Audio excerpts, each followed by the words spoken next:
Assalamualaikum warahmatullahi wabarakatuh. Perkenalkan, nama saya Ajeng Kurnia Imanisari. Saya dari jurusan Akuntansi Fakultas Ekonomi Universitas 17 Agustus 1945 Samarinda.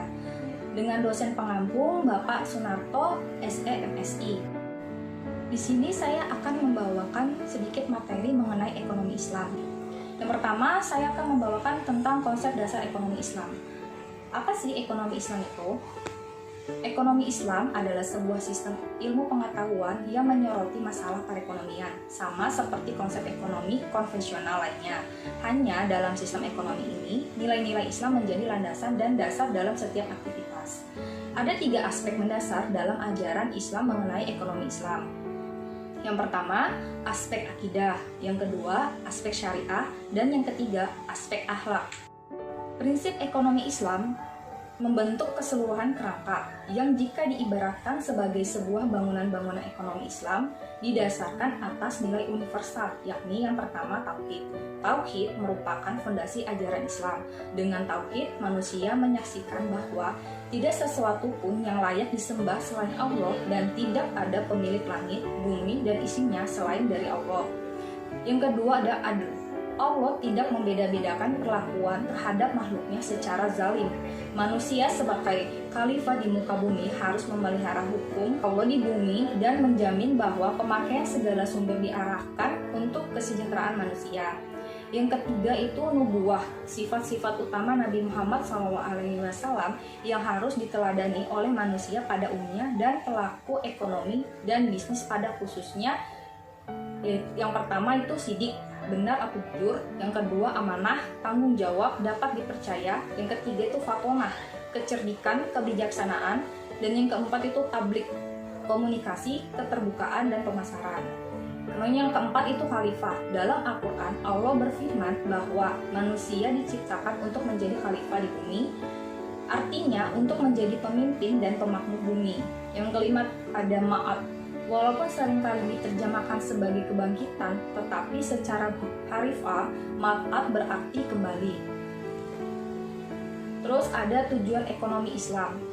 Tujuan ekonomi Islam adalah maslahat atau kemaslahatan bagi umat manusia, yaitu dengan mengusahakan segala aktivitas demi tercapainya hal-hal yang berkaidah berakibat pada adanya kesejahteraan bagi manusia. Aktivitas lainnya demi menggapai kemaslahatan adalah dengan menghindarkan diri dari segala hal yang membawa mafsadah atau kerusakan bagi manusia.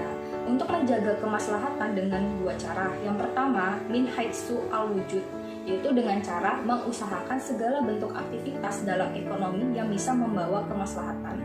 Yang kedua itu min haitsu al-adam, dengan cara memerangi segala hal yang bisa menghambat jalannya kemaslahatan itu sendiri. Materi berikutnya mengenai karakteristik perekonomian Islam. Terdapat 4 karakteristik ekonomi Islam, yaitu yang pertama adil. Menurut Al-Quran dan Hadis, adil bukan semata merupakan hasil kesepakatan sosial. Yang kedua, tumbuh sepadan. Ekonomi tumbuh sepadan mencerminkan pertumbuhan ekonomi yang setara dengan fundamental ekonomi negara.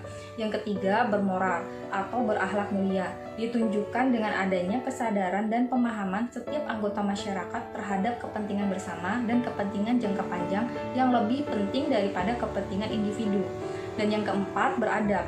Perekonomian Islam adalah perekonomian yang beradab, yang menjunjung tinggi nilai-nilai luhur bangsa seperti tradisi dan budaya yang diwariskan nenek moyang selama tidak bertentangan dengan moralitas Islam. Materi selanjutnya mengenai sejarah pemikiran ekonomi Islam. Ada kontribusi yang terdiri dari membantu menemukan berbagai sumber pemikiran ekonomi Islam abad klasik dan pertengahan. Kemudian yang kedua, memberikan kemungkinan kepada kita untuk mendapatkan pemahaman yang lebih baik tentang perjalanan pemikiran ekonomi Islam selama ini. Kemudian ada pembentukan sistem ekonomi. Antara lain itu Rasulullah SAW, Al-Khulafa Ar-Rasyidin, dan yang ketiga ada tokoh muslim seperti Abu Hanifah dan Ibnu Taimiyah. Materi selanjutnya mengenai perilaku konsumsi ekonomi Islam. Konsumsi dalam ekonomi Islam adalah memenuhi kebutuhan baik jasmani maupun rohani sehingga mampu memaksimalkan fungsi kemanusiaannya sebagai hamba Allah Subhanahu wa taala untuk mendapatkan kesejahteraan atau kebahagiaan di dunia dan akhirat. Perilaku konsumsi dalam ekonomi Islam berdasarkan prinsip keadilan, kebersihan, prinsip kesederhanaan, kemurah hati, dan moralitas. Prinsip-prinsip perilaku ekonomi Islam dalam ekonomi Islam antara lain prinsip keadilan, prinsip keberhasilan, prinsip kesederhanaan, prinsip kemurahan hati, prinsip moralitas. Kemudian etika perilaku konsumsi dalam Islam. Ada jenis barang yang dikonsumsi adalah baik dan halal. Yang kedua, kuantitas barang yang dikonsumsi tidak berlebihan. Yang ketiga, kemanfaatan atau kegunaan barang yang dikonsumsi tidak berlebihan. Materi berikutnya ada perilaku ekonomi Islam atau produksi. Produksi merupakan proses yang mentransformasikan input menjadi output. Proses ekonomi yang menggunakan sumber daya untuk menghasilkan komoditas yang dapat dipertukarkan. Kegiatan yang menciptakan manfaat baik di masa kini maupun di masa mendatang. Produksi tidak berarti menciptakan secara fisik sesuatu yang tidak ada.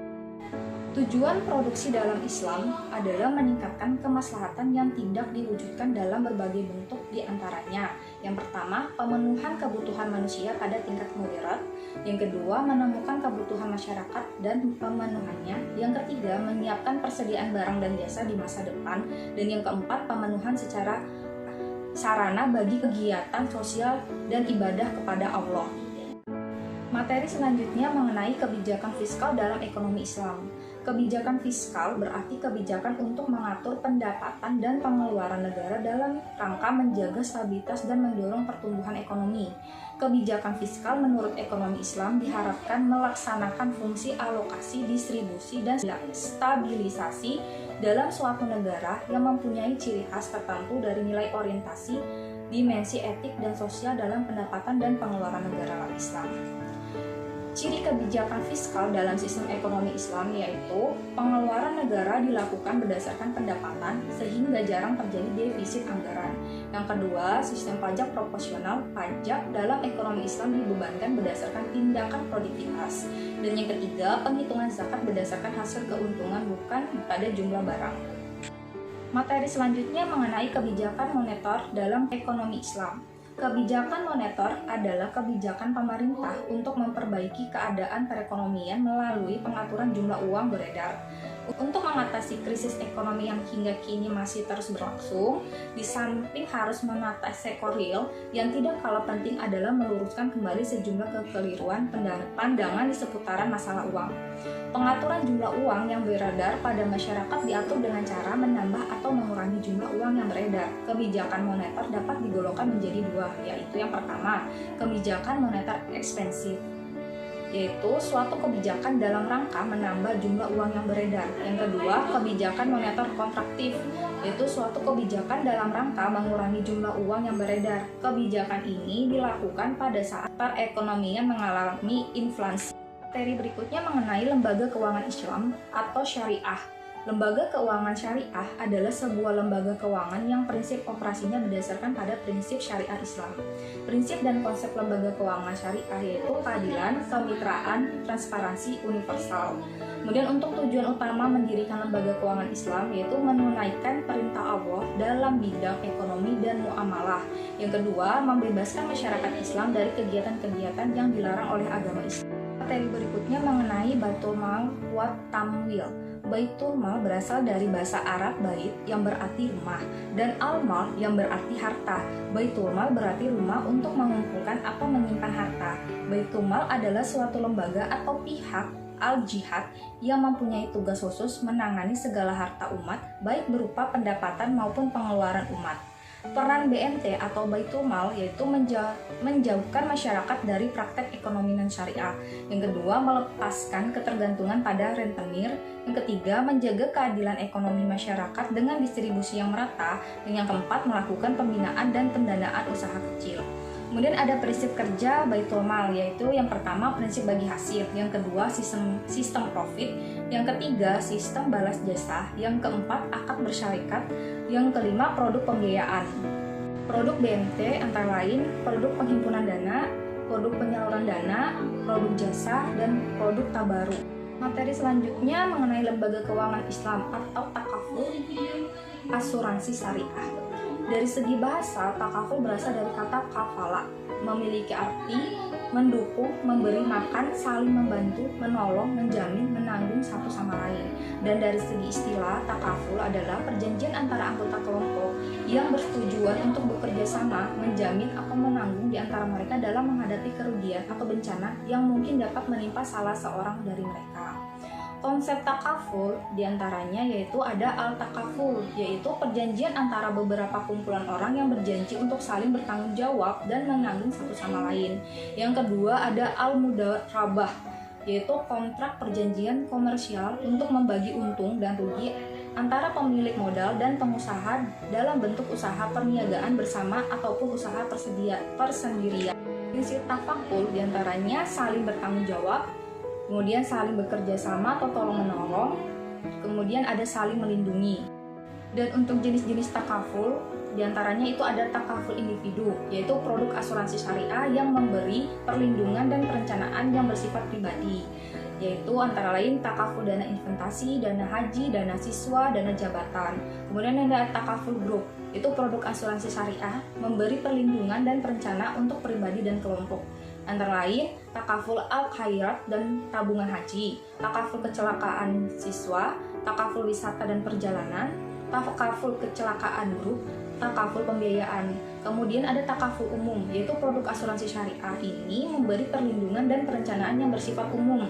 Di antaranya itu takaful kebakaran, takaful kendaraan bermotor, takaful rekayasa, takaful pengangkutan, dan takaful rangka kapal. Untuk produk asuransi syariah ada asuransi jiwa murni atau al-khairat, yaitu takaful al-khairat adalah suatu bentuk perlindungan yang manfaat proteksinya diperuntukkan bagi ahli waris apabila pemegang polis ditakdirkan meninggal dalam masa perjanjian. Yang kedua ada asuransi jiwa atau kesehatan. Falah adalah produk yang dirancang secara khusus bagi peserta yang menginginkan manfaat asuransi secara menyeluruh ketika peserta mengalami musibah meninggal baik karena sakit ataupun kecelakaan, cacat tetap total karena sakit atau kecelakaan, cacat tetap sebagai karena kecelakaan.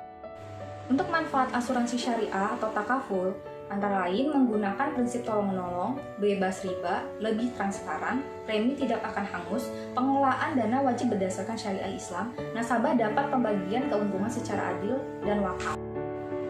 Berikut materi mengenai peran negara dalam ekonomi Islam. Menurut Al-Ghazali, agama merupakan fondasi bagi negara untuk mewujudkan kesejahteraan rakyatnya.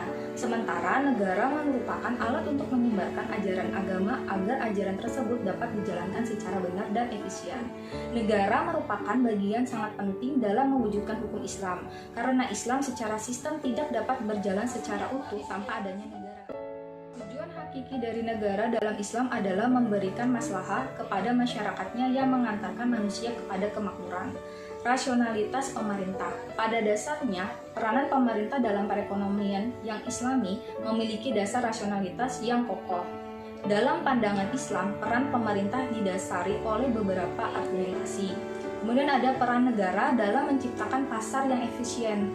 Peran pemerintah tercermin jelas dalam menciptakan pasar yang efisien yang mampu menghasilkan maslahah yang maksimum. Terus kemudian ada peran negara dalam mengatasi eksternalitas. Peran pemerintah dalam ekonomi Islam tercermin pula dalam mengatasi eksternalitas. Eksternalitas dalam merupakan dampak dari suatu aktivitas ekonomi yang diterima pihak lain, baik yang bersifat positif dan negatif. Yang terakhir, peran negara berkaitan dengan implementasi moralitas Islam.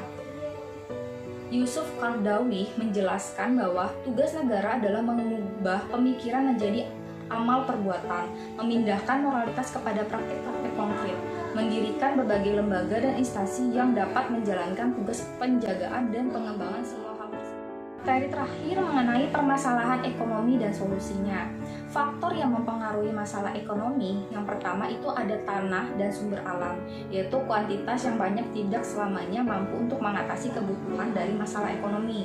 Yang kedua, faktor produksi. Ketersediaan relatif terbatas, kemampuan jauh lebih rendah daripada keinginan masyarakat tersebut. Dan yang ketiga itu ada keahlian usaha, masalah keterampilan dan keahlian yang dimiliki untuk mengatasi masalah ekonomi yang perlu dipertanyakan. Terakhir ada modal, ketersediaan modal untuk memodalkan alat produksi dan untuk mendatangkan sumber-sumber daya ekonominya. Berikut pemaparan yang saya berikan, lebih kurangnya saya mohon maaf. Terima kasih atas perhatiannya. Wassalamualaikum warahmatullahi wabarakatuh.